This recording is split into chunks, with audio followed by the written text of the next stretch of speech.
பிதுக்கம்பருப்பு kurma simple and tasty. Idli, dosa, even சாதத்துக்கு கூட இது ரொம்ப நல்லாயிருக்கும்.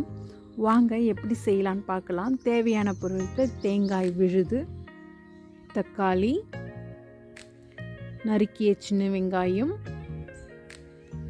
பூண்டு நசுக்கியது, பிதுக்கம் பருப்பு, காலிஃப்ளவர், நீங்கள் விருப்பமான உருளைக்கிழங்கு சேர்த்துக்கலாம், இஞ்சி நசுக்கியது, கொத்தமல்லி, பட்டை, கிராம்பு, லவங்கம், சோம்பு, பிரிஞ்சி இலை எடுத்துக்கலாம்.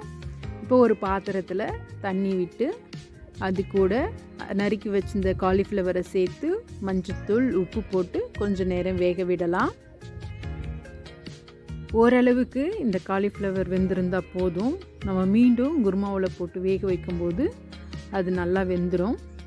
இப்போ ஒரு பாத்திரத்தில் எண்ணெய் விட்டு வெங்காயம், பூண்டு, இஞ்சி, அந்த மசாலா ஸ்பைசஸ் எல்லாத்தையும் போட்டு அது கூட தக்காளியை சேர்த்து நல்லா வணக்கலாம். உப்பு, காரத்துக்காக மிளகா, நீங்கள் உங்களுக்கு காரத்துக்கு ஏற்ற மாதிரி போட்டுக்கலாம். அது கூட பிதுக்கம்பருப்பை சேர்த்து நல்லா வணக்கலாம்.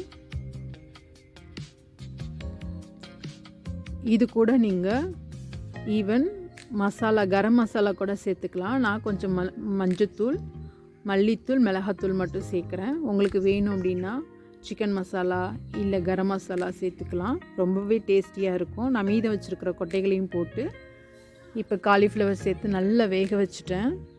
பார்த்திங்க அப்படின்னா அந்த பருப்பை எடுத்து நசுக்கும் போது நல்லா மாவு மாதிரி வெந்திருக்கணும். அப்படி வேகலை அப்படின்னா நீங்கள் ஒரு விசில் கூட விட்டுடலாம். குக்கரில் வச்சு விசில் விட்டுக்கலாம், சீக்கிரம் வெந்துடும். நல்லாவே குக் ஆகிடுச்சு. இப்படி நீங்கள் செய்யும்போது இதில் வாயு பிரச்சனை இருக்காது, செரிமான பிரச்சனை இருக்காது. தோலை நீக்கிட்டு செய்யும்போது குழந்தைங்களுக்கு சீக்கிரம் செரிக்கும், பெரியவங்க நல்லா விரும்பி சாப்பிடுவாங்க. இப்போ நம்ம இட்லியோட இதை சர்வ் பண்ண போகிறோம். இட்லி தோசைக்கு மட்டும் இல்லை, இது சப்பாத்தி, பூரி அந்த மாதிரி ஐட்டங்களுக்கு கூட இதை நம்ம நல்லா வச்சு சாப்பிட்லாம். சீசன் வரும்போது தான் இதை நம்ம நிறைய செய்ய முடியும். சந்தோஷமாக செஞ்சு சாப்பிடுங்க. தேங்க்யூ.